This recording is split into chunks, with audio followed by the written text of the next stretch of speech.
Hey guys, I want to do the electrolyte test for you. So let me show you this little guy. This is a circuit board, and you can see all these little lines in here are places to poke wires. And basically what a circuit board does is it allows you to connect wires to each other without twisting the ends together, basically. It's a fancy way of connecting wires together. It becomes really helpful when you get complicated circuits. And if you take physics, you will deal with these more. So here you can see I have my LED light right here on the side. We have wires that are connecting everything in a circuit together. The battery right here is what pushes the electrons through the circuit. And when electrons are being pushed through the circuit by the battery, then the light will turn on. You can also see, if you've taken physics before, you might recognize I have a resistor in here. And then these two wires at the end are why the light is not on right now, because these two wires on the end have broken the circuit. They are separate. So if I connect these two wires on the end, you should see the light go on. There it is. Good job, little light. Okay, so the question is my solution in front of me, does it have enough ions in it to complete that circuit? So if you have a strong electrolyte dissolved in your solution, it should have a lot of ions that can support electrons bouncing through the whole solution, and it'll connect the circuit. A weak electrolyte will have a few ions, but not very many, not enough to support the entire flow of electrons that could possibly be going through the circuit. And so what you'll get is a dim light. And if you have a non-electrolyte that has no ions in it, it won't complete the circuit at all, and you will get no light turning on. Okay, so right now I have water. I'll even show you. I'm going to fill it up with water from the sink. Okay, so tap water here. I want you to make a prediction. Is tap water going to turn the light bulb on or not? Now, the question that should be going through your head is, does tap water have ions in it or not? So if this was pure water, what you would have are polar covalent molecules floating around. If this was pure water, you would have no ions. Polar covalent molecules, like water, have no complete charges, and they cannot support electrons, the passage of electrons from ion to ion to ion. So if this was pure water, you should not get a light. Now, tap water tends to have some ions in it. And the closer you get to well water, the more ions you're going to have. So city water, like we have in this beaker, is going to go through like a water sanitation process. But that water sanitation process isn't going to take out many ions. In fact, you need ions, you need minerals in your water. If you are on city water, you have a greater tendency to become iron deficient. If you're on well water, you have a greater tendency to have enough iron in your diet from your water supply. So you need ions, you need minerals in your water. The question is, how many are in this little sample that we have coming out of our sink? So we're going to test it and find out. So again, if the light goes on, you should see this. Okay, so here I go. I'm going to put my two wires in, and I get nothing. Even up close, I don't see anything. So there must not be very many ions in our water, certainly not enough to support a circuit. So what we're going to do is throw some ice cream salt in there.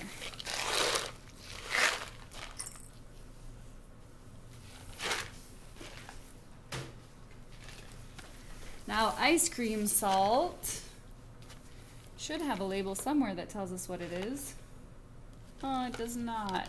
I guess it's not for human consumption, so it doesn't need a nutrition label in there. Basically, ice cream salt is going to be sodium chloride.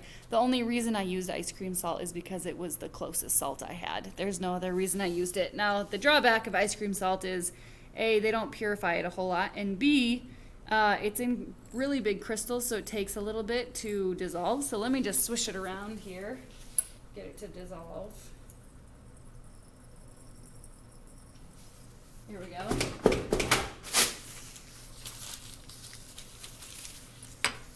Okay, now let's try it. Watch the light. And it's in and out, in and out, in. So there you go. We put something highly soluble, a soluble salt, which is a strong electrolyte, into our water, and we get a current, which turns on our little LED. So that is your electrolyte test, testing for presence of a strong electrolyte. There you go. This is all.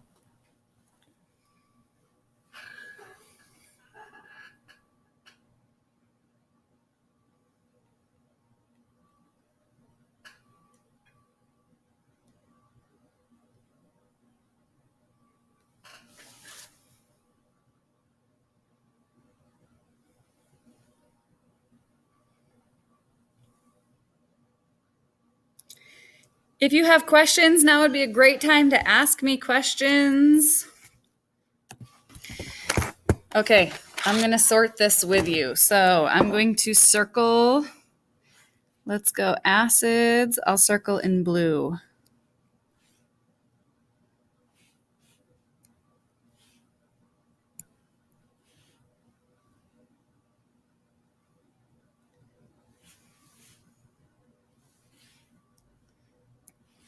Bases, I'll circle in purple. Maybe I'll box them in purple.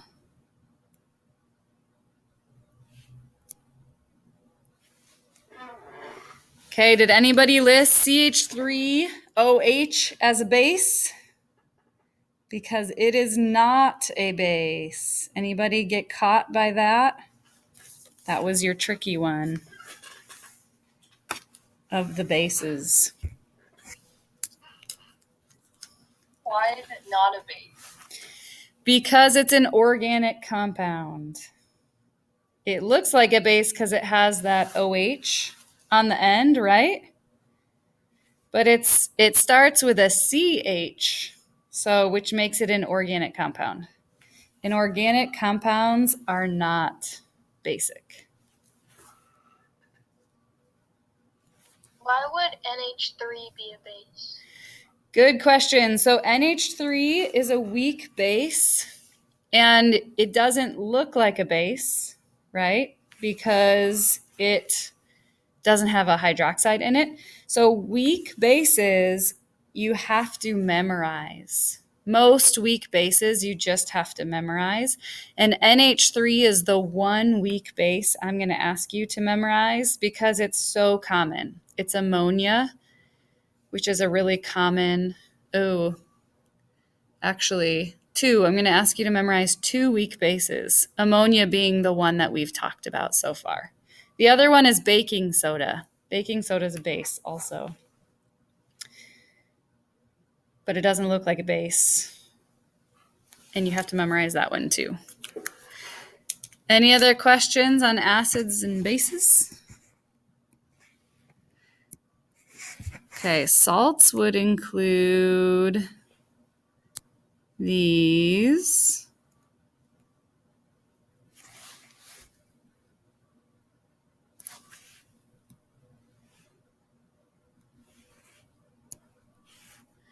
And then you have two in the other category. Any final questions on those? You guys did pretty well. Just a couple of those details caught you. Any other questions on sorting any of these? All right, so next question would be, of the acids, which are weak acids, which are strong acids. So take 30 seconds, sort your 3 acids into weak and strong, and ask me questions along the way.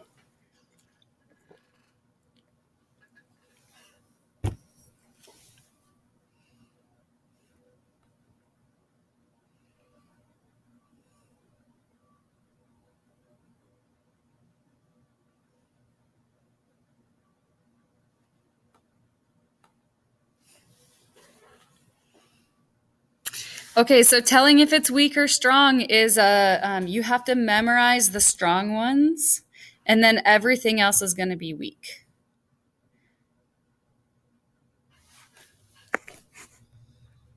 So there's probably 7 strong acids. You have to have those memorized. And then anything that's not one of those 7 gets categorized as weak.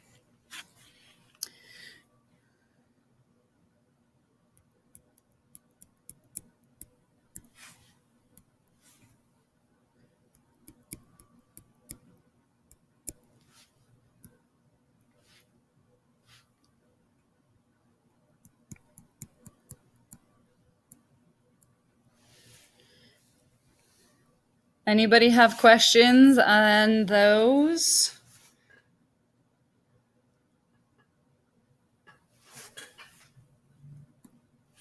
So there's no other way to tell, we just have to memorize it? Yeah, so when we get into acids and bases, when we get into that chapter, which is later in the year, it's probably going to be in like semester 2, which is probably going to be quarter 3. We'll get into acids and bases, and we'll talk about like structurally why are some of them strong and some of them weak. But even when you know that explanation of like what makes it strong structurally, it's still like really hard to predict if it's going to come out strong or weak. So by far the easiest way is just memorize the 7. Memorize the 7 strong. Everything else is going to be weak.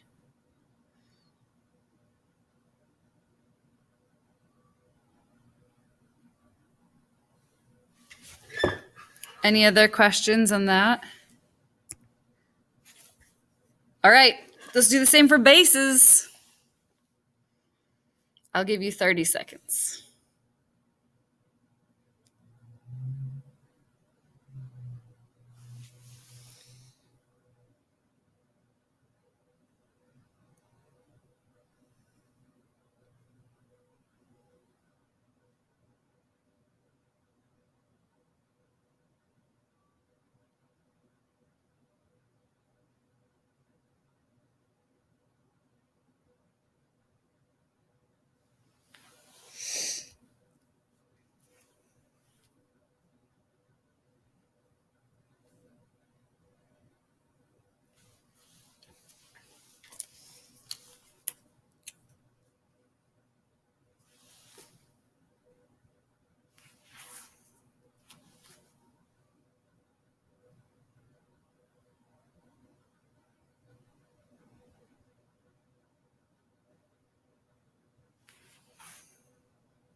Okay, bases. So strong is going to be calcium hydroxide. And that's it. Weak, going to be ammonium and aluminum hydroxide. Questions on those?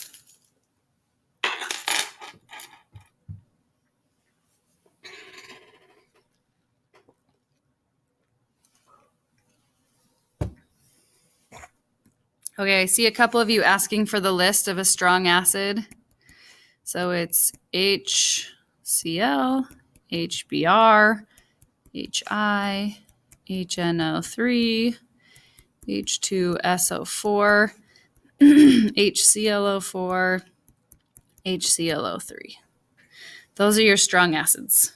Strong bases, kind of similar. It's all group 1A and 2A hydroxides. And that's actually not even technically accurate, but anything that's an exception to that rule is kind of beyond the scope of this class. So for us, if it's a group 1A or 2A hydroxide, it's strong. If it's not a group 1A or 2A hydroxide, it's going to be weak. Okay, any questions off of that?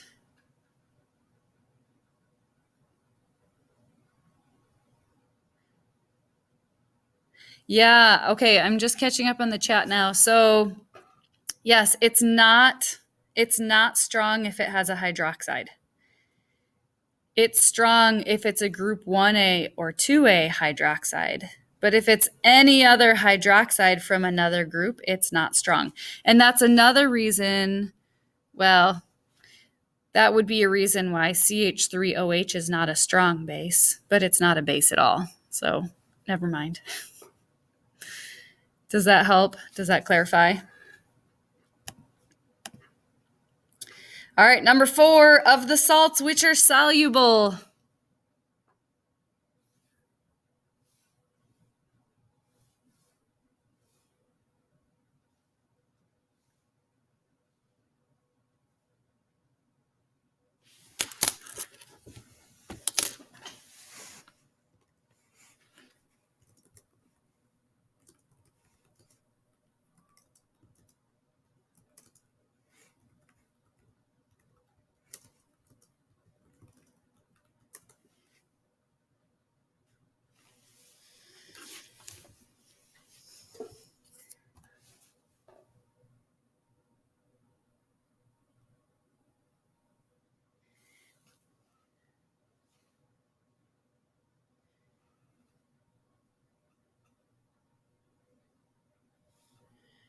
Anyone want to ask a question?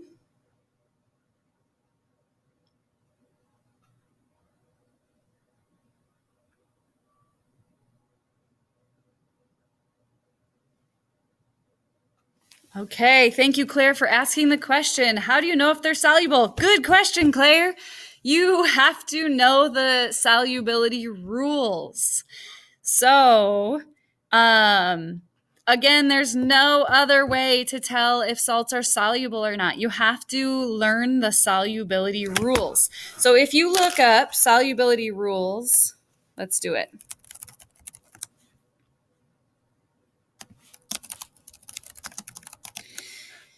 What you'll find usually is a chart. Okay, let's use this chart. Any chart you use is going to be the same. So they'll tell you like soluble ionic compounds include group 1A ions and ammonium. They're soluble always. Nitrates, acetates, perchlorates, soluble always. Chlorides, bromides, iodides are soluble except if they're paired with silver, lead 2, copper 1, or this form of mercury. So if you have like sodium chloride, it's going to be soluble. If you have silver chloride, it's not going to be soluble. So in order to tell if something's going to be soluble or not, you have to use the solubility rules. Now, the AP chemistry curriculum does expect you to memorize solubility rules. However, you don't have to know the whole chart. So when you're going through book problems, you're going to want to refer to a chart, either the chart that's in your textbook or just find a chart online. They're all the same. Solubility rules haven't changed in like hundreds of years. So any chart that you find is probably going to be exactly the same. Now, to memorize it, however, let me show you what you actually have to know. Let's see if this will let me click on it. it will. Okay, so here's how I suggest you memorize it. You don't have to memorize it this way, but you can memorize it through the solubility song and allow this man's lovely voice to serenade you. You don't have to know the whole song. You actually only have to know the first 2 verses, I believe. Let's see. The solubility song, made popular by Cornell University Chemistry Department. Potassium, sodium, and ammonium salts, whatever they may be, can always be depended on for solubility. When asked about the nitrates, the answer is always clear. The H and all are soluble is all we want to hear. That's what you have to know. If you know those first 2, I don't know what you call them, verses, then you have memorized all the solubility rules that you need to memorize. So let's go back a little ways. Okay, potassium, sodium, ammonium, always soluble. So it's basically group 1, the alkali metals, ammonium, and nitrate. Those are always soluble. If you know those solubility rules, that's what you need to have memorized for the test. Now, that's not what you need to have memorized for your homework. And if they give you a solubility chart, you need to be able to use it. But you don't actually have to have the whole chart memorized, which is nice because about 5 years ago, you did have to have the whole chart memorized. So see, the College Board isn't 100% evil, just like 99%. All right, so with that in mind, tell me which salts are soluble and which are not soluble.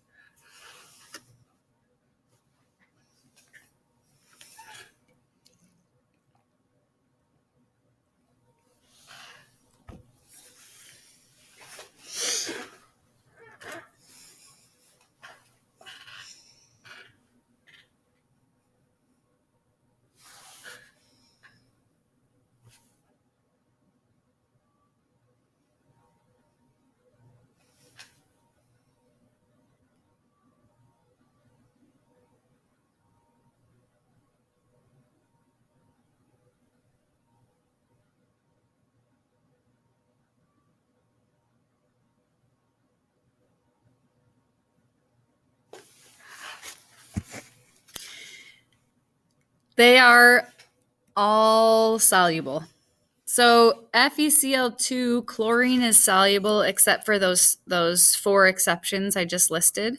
And iron's not one of those exceptions. So iron 2 chloride is going to be soluble. The second one has ammonium in it. So ammonium is, anything with ammonium in it is soluble always. And then the third one has acetate in it. So compounds with acetate in it will be soluble always. So all the salts listed above are going to be soluble.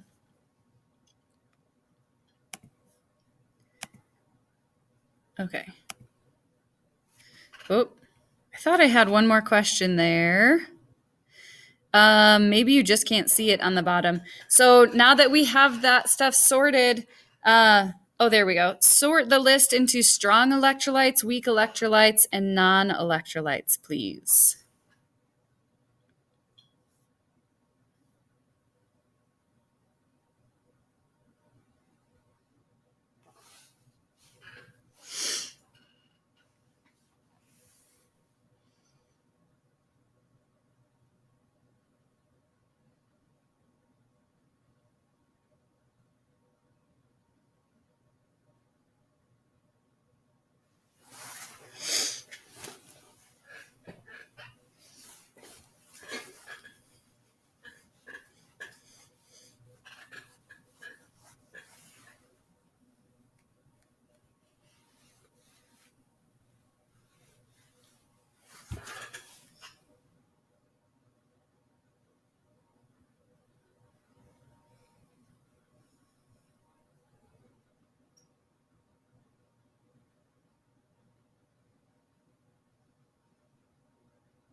Okay, so I'm going to do this. Strong electrolytes, let's circle those in blue.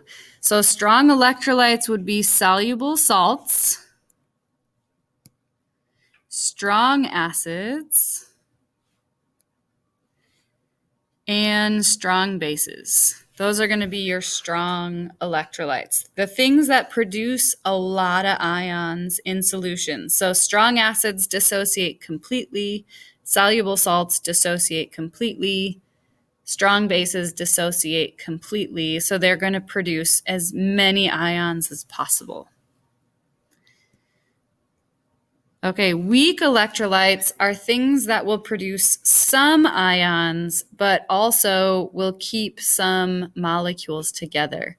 So that will be weak acids, weak bases, and slightly soluble salts, which we don't have any of those listed. And actually, from that solubility chart, you can't actually identify slightly soluble salts yet. And so we'll talk about how to do that when we get to the equilibrium chapter. So you don't have to be able to identify those yet. Non-electrolytes are going to be things that completely stay as molecules when you put them in solution. So organic compounds are going to do this. And then basically anything else that doesn't fall into the category, well, covalent compounds, basically covalent compounds.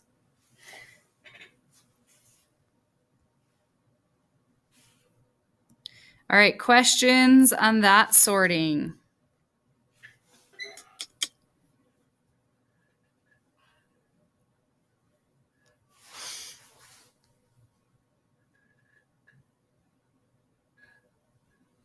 I'll give you 30 seconds if you want to ask a question or type a question in. Or you can also type in, I beat you there, which would be an awesome thing if you did that. I would love to hear that.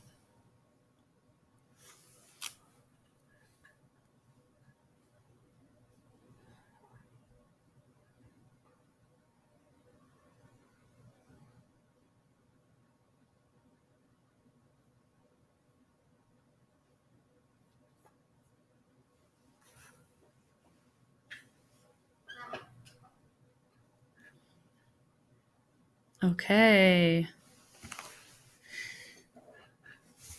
Helpful? Was that helpful to kind of walk through that? Do a little practice there? Did that clarify some things for you guys? So one note about memorizing. So this is the difference between biology, chemistry, physics. Biology, I feel like you memorize a ton of information. Chemistry, there are definitely things to memorize. But it's not as much as biology. And honestly, once you get these first units out of the way, there's really hardly any memorization after that. And then I feel like in physics, you can derive everything. You don't have to memorize anything, which is why I liked physics, because I didn't have to memorize anything. So this is probably one of the last things you're going to have to memorize outside of equations, but lists of random stuff. You're pretty much there after you do acids, bases, and then solubility rules. So that's the good news. All right, let's go back up to this one. One more. Oh. Try this one, minute and a half.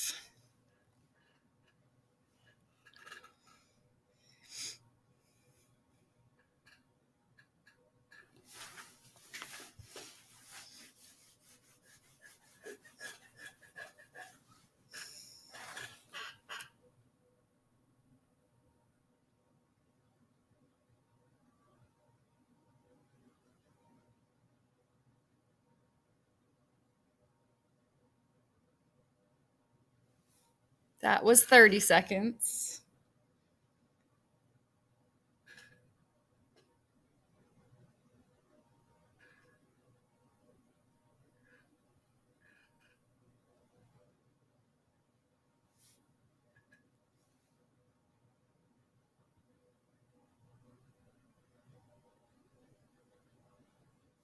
That was a minute.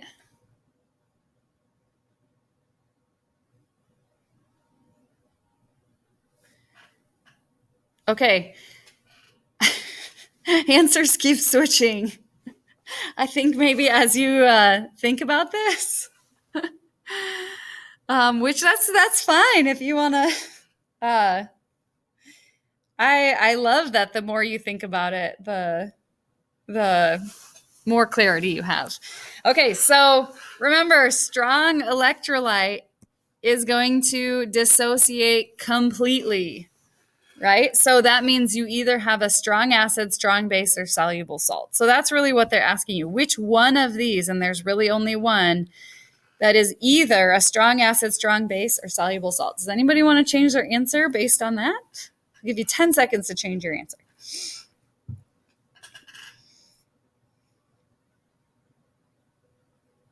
All right, sodium nitrate it is.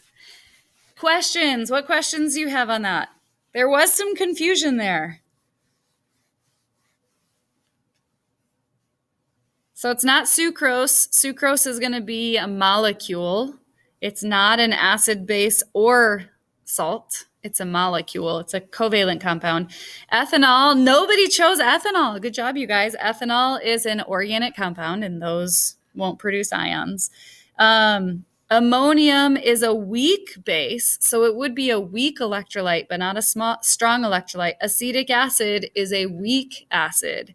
So yes, it will produce some ions, but it'll be a weak electrolyte, not a strong electrolyte. Sodium nitrate is a salt, and because it has nitrate in there, it's going to be a super soluble salt.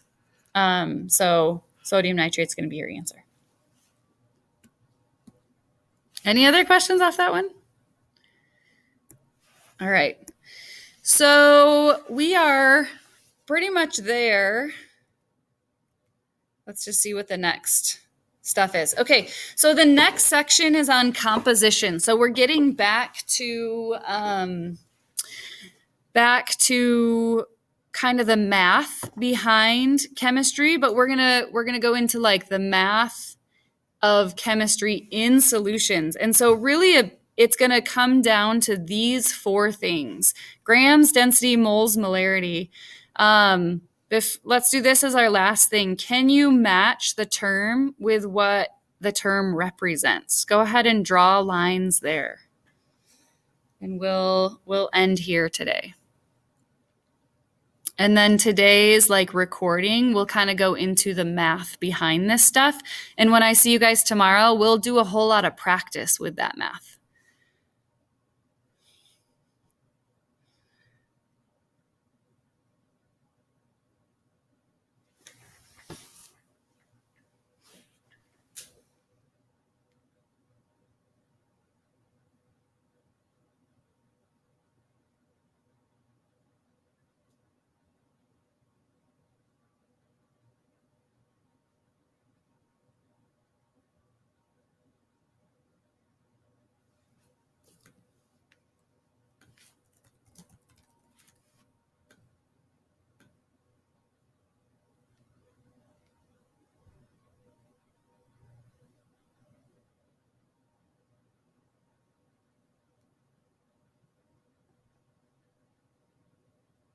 Okay. Yeah, good. So just double check your answers. Grams is going to be talking about mass. Density is mass per volume. Moles is talking about number of particles. And molarity is going to be number of particles per volume. So grams is the numerator for density. Moles is the numerator for molarity. And then density and molarity are also per volume. So when you're dealing with solutions, you're probably going to be dealing with either density or molarity. It just depends on what's more convenient to you. Is it more convenient to you to talk about your reaction in terms of mass? Or is it more convenient to you to talk about your reaction in terms of moles or counted particles, weighed particles or counted particles? Okay, so we'll get into that. I'll kind of give you definitions again in the recorded session, and then we'll do some practice when we get back together. So, solid work today. Go look at book questions. I've given you all the book questions you are able to do. They're not all due tomorrow. Just we'll like make them due on the unit test again. So try the ones we got through together in class. If you want to hang out, I'll go look those up for you right now. Otherwise, you are good to go. See you tomorrow.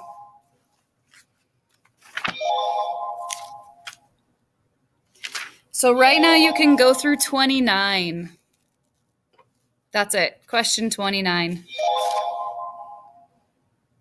So you can do 17 through 29. You won't be able to do 25 yet. Okay, that's it. Have a good day.